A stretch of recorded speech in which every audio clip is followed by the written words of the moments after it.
The following interview was conducted as a part of a project by the Madison County Military Heritage Commission to inform and enlighten young people and the community as a whole about the sacrifices made by those in the military on battlefields around the world. We wish to thank the Huntsville School System and the Lehigh Broadcast Center for their help in presenting this Military Heritage Program. Hello, I'm Tom Kennemer. Welcome to our Price of Freedom interview series. Today we'll be talking with Eric Deets, a U.S. Army veteran who was awarded the Silver Star for gallantry in action and a Purple Heart for wounds suffered while serving our country in the Republic of Vietnam in 1968. Eric was inducted into the Madison County Military Heritage Hall of Heroes in 2007. Eric, it's a pleasure to have you with us, sir. Thank you very much. Thank you for your time. Appreciate it. Tell us a little about where were you born? I was born in Downingtown, Pennsylvania, which is famous for being an exit off of the Pennsylvania Turnpike. Right. That's out in about the country. it. You're out in the country. That's correct. And is that where you grew up? I grew up there until I got drafted into the United States Army at the age of 18. But I have 9 brothers and sisters. We were raised on a small farm, and mainly that farm provided milk and produce for a family of 12. And you had to get up pretty doggone early to take care of all the chores, right? Now, hopefully this will not be shown to my sister. Okay. But my sister and I were the milkers. I see. And my dad would come around and wake us up, and I'd run down to the basement, and then I'd catch a couple of catnip.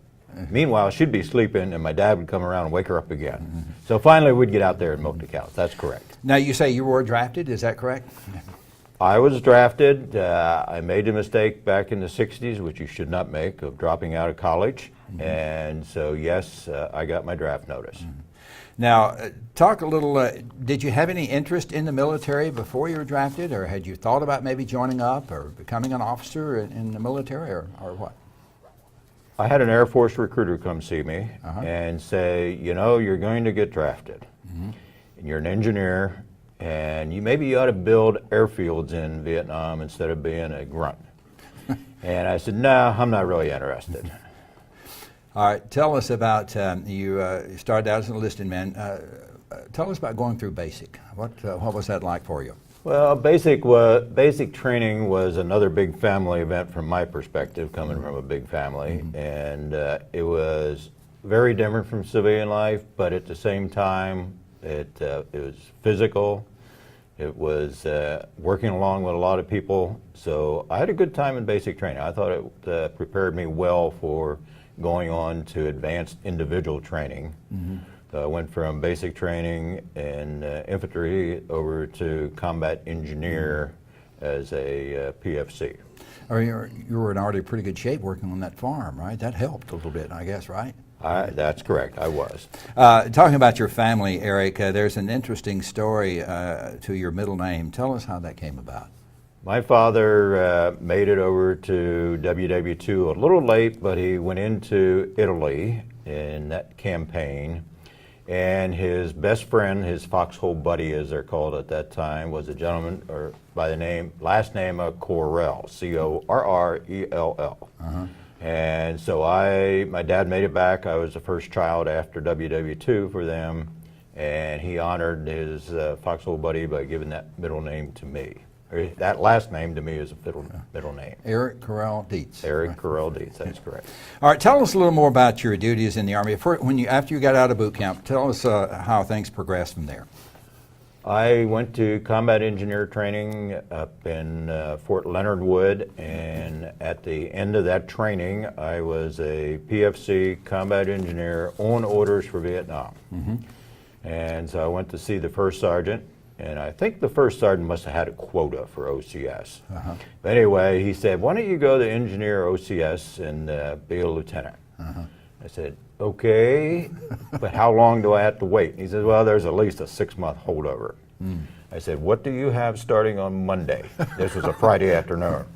And he must have went like this mentally. But anyway, he says, hey, I can get you into Fort Sill, Oklahoma, OCS on Monday. And I should have known better when I showed up at Fort Sill. They were graduating 250 lieutenants every single week. And I should have said, where are they all gone? Right. Okay, so, and so I went through OCS at our Officers Candidate School at Fort Sill and got commissioned in July of 1967 as a field artillery lieutenant. Mm-hmm. Now, after that, that's when you went to Vietnam? Well, I spent a year at Fort Polk, Louisiana, and it's probably a very good experience because I was a training officer in an infantry company. Mm-hmm. So I spent the year there training infantry soldiers, and at the same time I volunteered for the Jungle Warfare School down in Panama and went down and spent several weeks there in Panama. Mm-hmm. So when I came back, I volunteered for Vietnam, for duty in Vietnam. Mm-hmm. Now, did you serve in different parts of the country, Eric?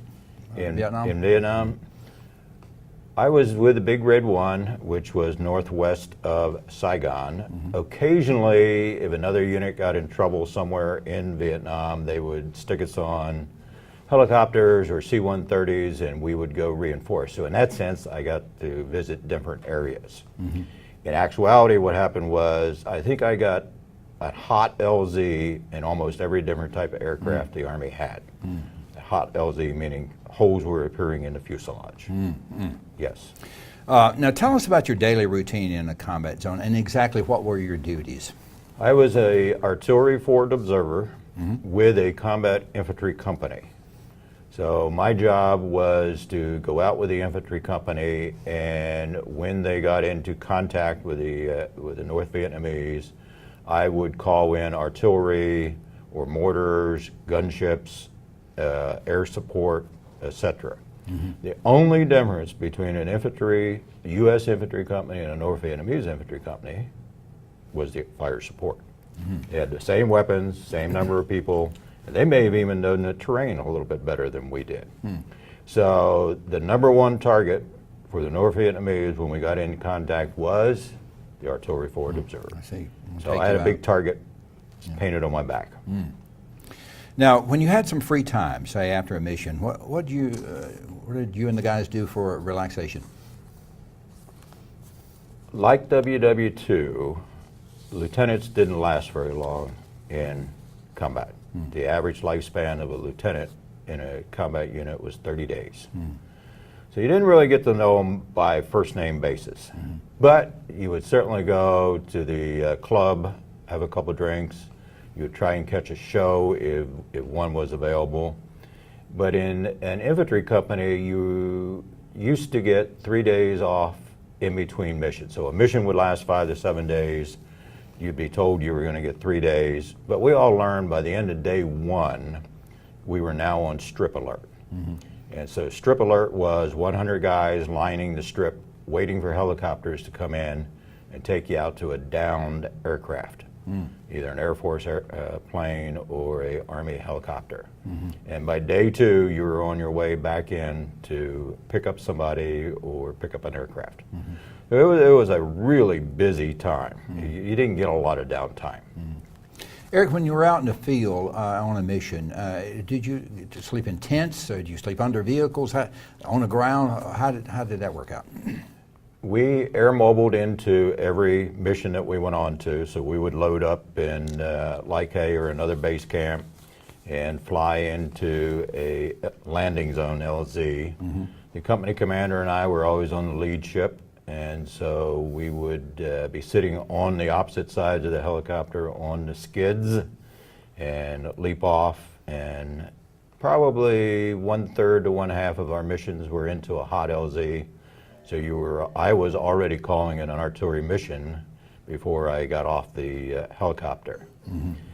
From there, assuming you could get out of the LZ nicely, it was a lot of boredom because you're walking through jungles or walking through rice paddies. And it followed a tradition of military combat of 90% boredom and 10% hell.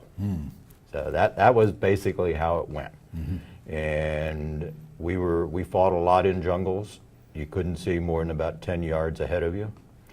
Probably my worst experience was I had a company commander who said, officers should do every duty of every enlisted man in my infantry company. So one day I got to Pool Point. the lead man on a 100-man infantry company. Unfortunately, on that day, we were in a bamboo thicket. So as far as I could see was how far I could put my hands in front of me and park the bamboo. So yeah, that's part of that Part of the 10% not so hot. Right. I'm sure you formed lasting friendships in the service. Do you still stay in contact with any of your friends? That's one of the nice things about the service is you move around a lot, so you make friends very quickly. You have to make friends very quickly. And so now my wife and I consider that we have friends all across the United States. So we can jump in a car or jump in an RV, and we got places to go and people to meet and reacquaint with old times. So yeah, that's one of the benefits of the service. You get a lot of friends. Do you get back to Pennsylvania very often? Visit Near family? zero. Yeah. For weddings mainly. Yeah, right, yeah. That's it. Eric, tell us about the mission in 1968 for which you would receive the Silver Star. Talk about that mission. Tough one. The evening before, we were out on patrol, and one of the platoon leaders saw some green lights, which was what the North Vietnamese Army used for flashlights, a green lens on it. And so I called in an artillery mission, lights disappeared, I stopped the mission. We bedded down for the night. Next morning, we received orders to proceed directly to an artillery unit that the intel said was going to be overrun that night. So we started on our way, and about halfway there, the company commander said, you know, where you shot that mission the night before, why don't we go in and take a look at it? I said, I don't think so, sir, because we're supposed to get directly to that artillery unit and dig in and help repel the attack that night. And obviously he was the company commander and I was the FO, so we investigated. We sent a squad in, and the squad got ambushed. And we sent a platoon in to get the squad out, and the platoon got pinned down.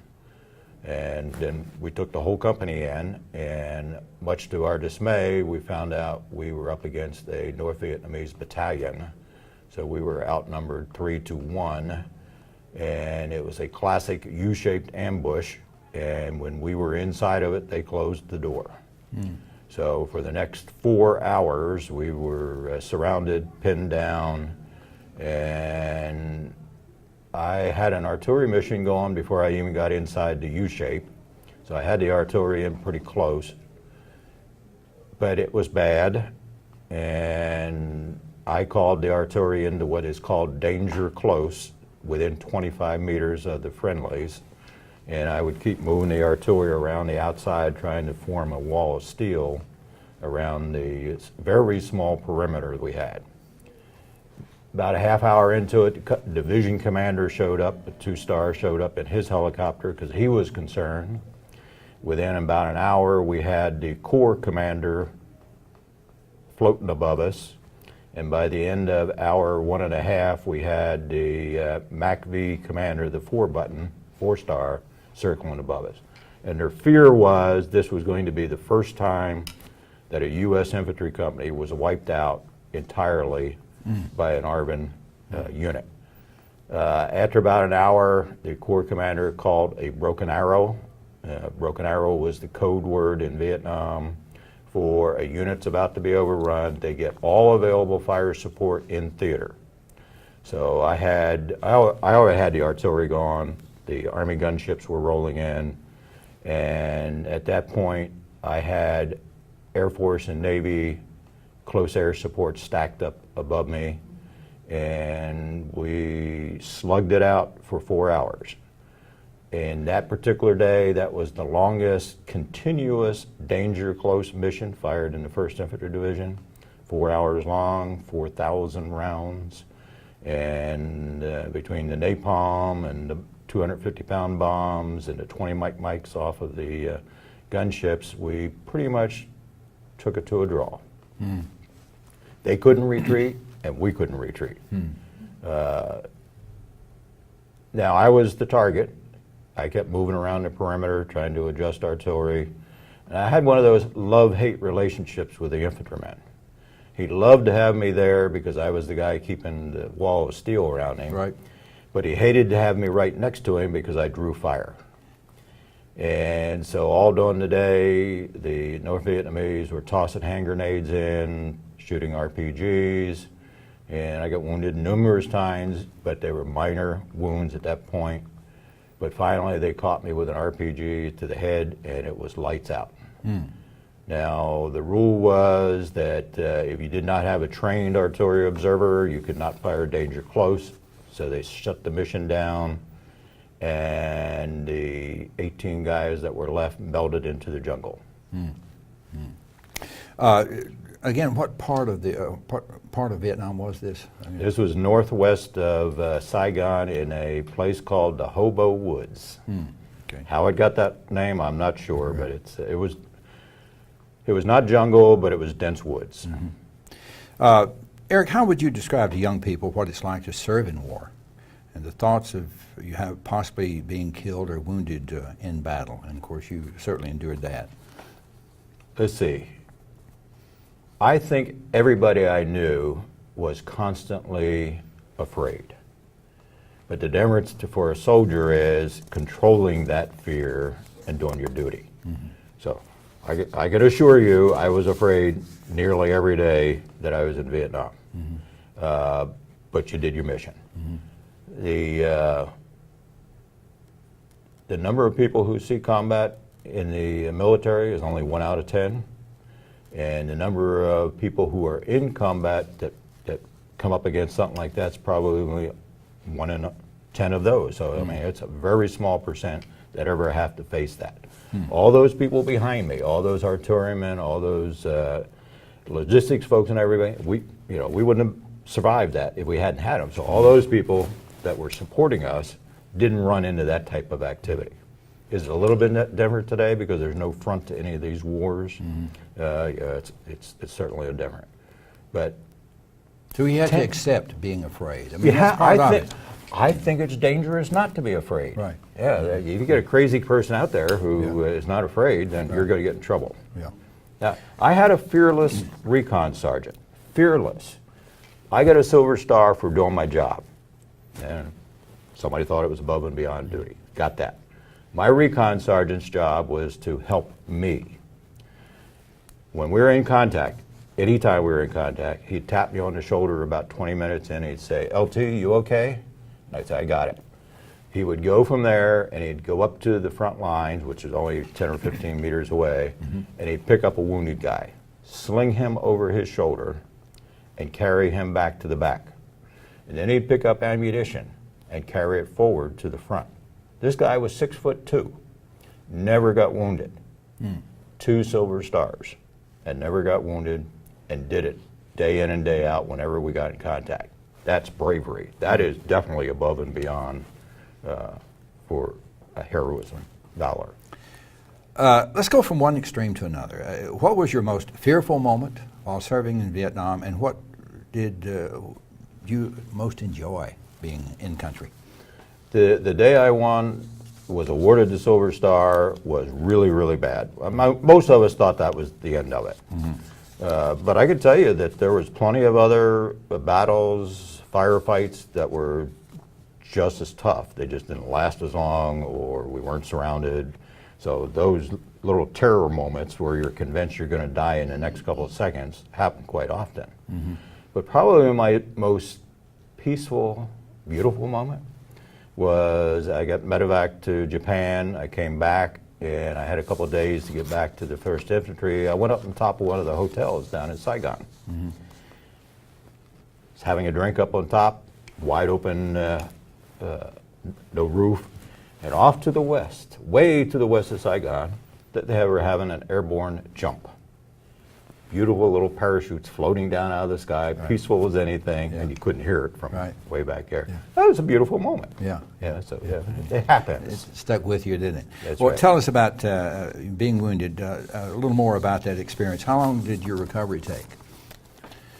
Or how long were you hospitalized?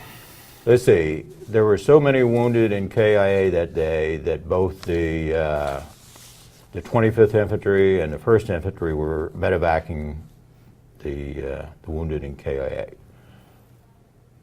I made it out of the jungle. I had been unconscious, and my radio telephone operator was unconscious. Both of us regained consciousness, and we got out of the jungle, and we got picked up by a 25th Infantry medevac ship. So I got medevaced over the Kuchi, west of where we were, and awful lot of wounded in the hospital. So it was a kind of a stitch you up as best they could. I spent about 10 days there in the hospital with a what they now call a traumatic head wound or injury, and all the little minor ones. And then I gathered all of the wounded privates that were in that same unit as me, and we made our way down to Saigon and then back up to the 1st Infantry. When I got back to my infantry company headquarters, I walked into the tent and said, "Top, I'm back." And he looked at me. He said, "LT, what the hell are you doing alive?" Couldn't believe it. Huh? Unbeknownst to me, they had declared me missing and presumed dead. Right. And he was processing an award. And he said, "I can't continue processing because you don't meet the criteria for this award." I said, "What's that, Top? I mean, LTs don't know this kind of stuff." He said, "Well, we're going to process you for the Distinguished Service Cross. Yeah. But in the 1st Infantry Division, you had to be dead." I said, "Top, That's the criteria. I don't want to be dead. Right. You know, that's fine. Whatever you guys want to do." Eric, share with us what or who prepared you to take the actions for which you received the award for valor. I think that's a long process. I think that started way back in basic training with weapons training and first aid training. It continued. That 1 year I spent at Fort Polk was just tremendous, getting me ready for Vietnam. Nowadays they have the joint training centers, which do something very similar. And then the 2 weeks I spent down in Panama in the jungle warfare school helped prepare me. The other thing that probably helped prepare me was my very first contact was a solitary Viet Cong machine gun. Guy sitting out there in the middle of the rice paddy banging away at a big infantry company. So it wasn't really that terrible. The only thing wrong with that particular account was everybody got down, I got my artillery mission going. Afterwards, the company commander called everybody together to do a hot wash. And I looked around, everybody's pants are dry. I'm wet up to here, because I got all the way down in the rice paddy on my first contact, and those guys were old hats and they didn't care about that. Right. You know, they stayed up on top of the rice paddy dikes. So. Do you often wonder, would you do it over again? Is there anything you would do differently? No, Yeah. not at all. My wife and I sometimes have these conversations in the kitchen. What would we do differently? At the end of it, we say nothing. We like where we're at in life, and everything we did contributed to getting here. Whether it was the only way I met my wife was coming back from Vietnam and being assigned to a recruiting main station in Salt Lake City. Well, the students at the University of Utah had threatened to bomb the federal building. They needed a duty officer. And you know who got stuck on duty officers? It was bachelor officers. So I was the stuckee, but the XO felt so bad about it, he brought his wife and another woman by to play cards while we waited for the bombing, which never happened, but okay. And I married her 4 months later. Were you aware, Eric, of the protests going on back in? Oh, sure. What did you think about the protests? Let's see, the one thing we never really liked was a certain person in Hanoi up on the radio on doing things that we considered unpatriotic, names not to be mentioned. But at the same time, we were certainly aware of all the protests. You know, all you had to do was listen to the music back then to hear the protests. You know, there was only one group that never had a protest song, the Beach Boys. So yes, it was like the Beach Boys. Yeah, we were well aware of that. And what really drove it home was after my 1 year tour was up, we loaded on our big Freedom Bird. And as we were getting ready to land in California, they said, you can't wear a uniform off this airplane.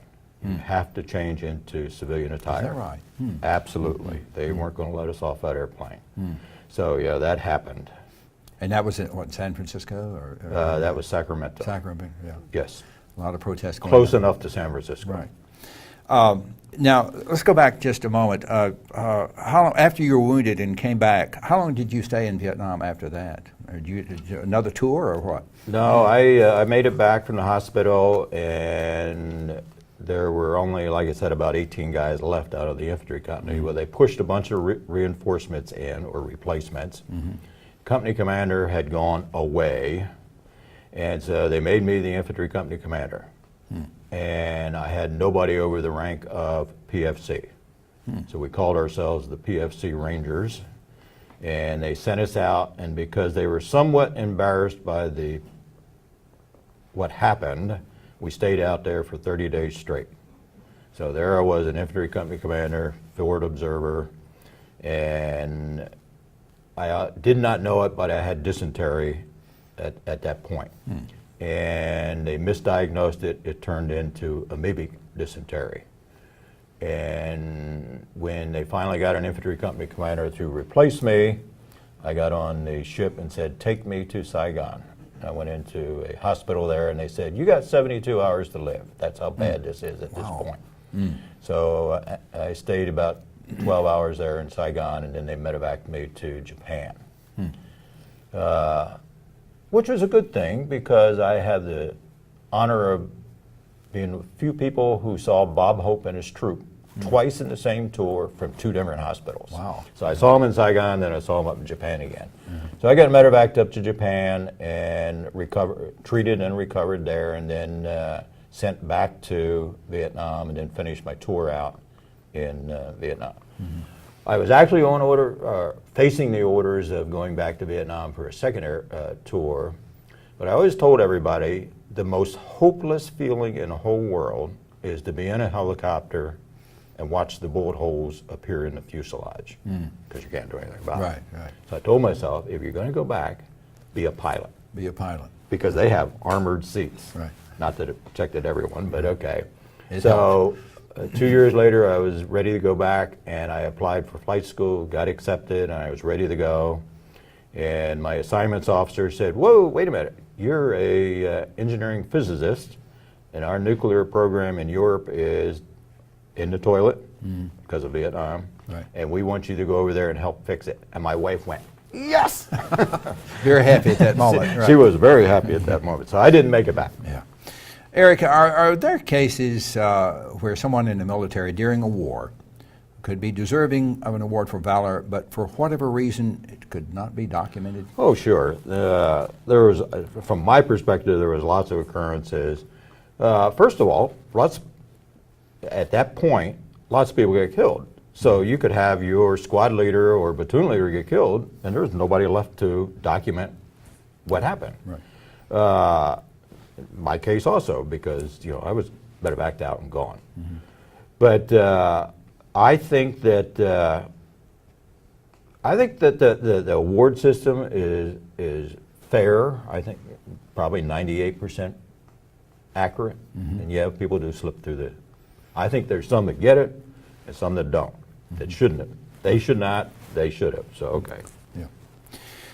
You've served our country in Vietnam, Korea, and other places around the world in your tenure as in the Army. Tell our young people how important the extended military family is to a serviceman or woman when you're deployed and your family can't be with you. Talk about the extended military family.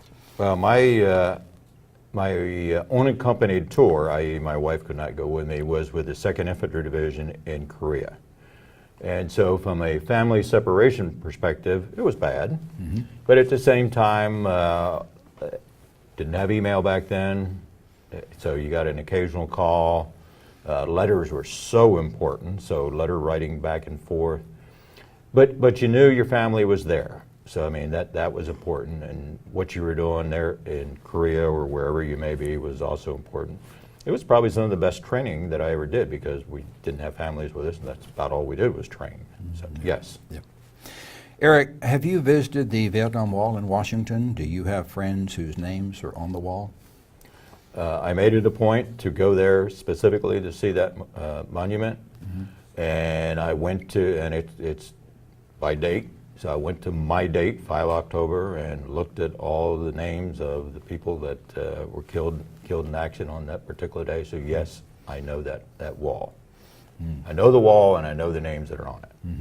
And I was going to write a book on the particular incident, and I talked to the co-author for We Were Soldiers Once and Young, and I talked to Army historians, and they said, number one, you got to get the okay of everybody who was in that battle with you. And so I did a lot of research. So I know all those people, those soldiers who were with me and who didn't make it, as opposed to the ones that did. So yes, I very well. Yeah. Now, you retired as a lieutenant colonel. Why did you choose to settle in Huntsville? Tell us about that. I was living in Southern California, and my wife loved it. Right. But my business was down here in Huntsville, and so I was spending 2 to 3 weeks per month in Huntsville. One of those times, my boss called me on the phone and said, the president would like you to move to Huntsville within 30 days to be the most senior representative of the company. I said, Otto, I'm not going to move to Huntsville. He said, you got 30 days. Yeah. He was a retired 3-star. Right. I'm a retired Army guy. Right. We understand orders. Things happen, right. Now, I didn't tell my wife for about 20 days. Kept it from her, huh? I finally did, and she finally settled down, and we made the move. And we were told, because Huntsville was such a bad assignment, that we only had to spend 2 years here, and then they'd find someplace else. Well, we spent 3.5. We weren't going to leave. Right. And in actuality, I had a number of retired military that worked for me in Southern California, and every one of them begged to go with me to Huntsville. And the thing about Huntsville is, I left Huntsville when I retired from my corporate job. I moved away. Well, minus 20 degrees and shoveling your driveway twice in the same day convinced us we didn't want to be where we were. We looked all over the United States, starting Washington State and all the way around. And finally, we said, we're going back to Huntsville. And the reason was people. People are so friendly here that it just makes life, joyful. Yes. Eric, you're involved with a project that I know you're very proud of. You're instrumental in developing a defense program called CRAM. Tell us about that and what that program does. Early in the Iraqi war, I got called down to CENTCOM headquarters, myself and a number of other industry men, and we were told there's 2 situations that were killing the most number of coalition forces, IEDs and mortars. And I told them, I don't have a lot of experience with IEDs, although we had some version of it in Vietnam. But I said, I've been mortared enough times that I'd like to tackle the mortar issue. And I had worked on a program called the Tactical High Energy Laser, where we used a laser weapon to shoot down Katyusha rockets. So I knew the physics of it was not an issue. It was just an engineering problem. So I came up with a system approach to it, and it took me about 6 months to sell the solution to the Army. But once we did, we started development of it here in Huntsville. I was firing rockets here on Redstone within 6 months. That's how fast we developed that system. Took it down to Yuma for more testing, and we had it in the field really quick. I mean, it wasn't any new development. It was pulling a bunch of different systems together. And it worked so well that the thing that really scared me to death was when I heard that Air Force mechanics would be out working on the runway, and they'd get an alert that mortars were inbound, and they'd look at their watch. Because we gave them 15 to 20 seconds of advance notice that it was going to land in their area. So they'd finish up what they're doing and then head off to the Connex container or whatever impromptu shelter they had there around. That's scary. What have you missed? Yeah, right. Okay. It saved a lot of lives. Good, good. What elements of character do you feel are most important in life? Let's say in military life, I think West Point has their duty honor country, Big Red One, I thought, had a better motto.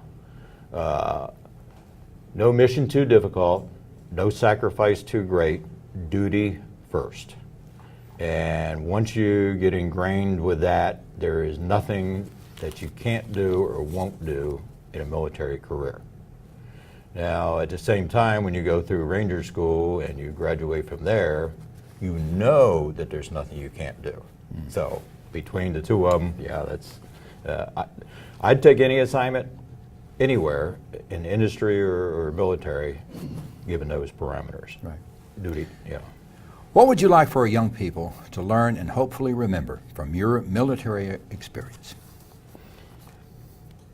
I have a lot of nephews and nieces whose parents cannot afford to send them to college.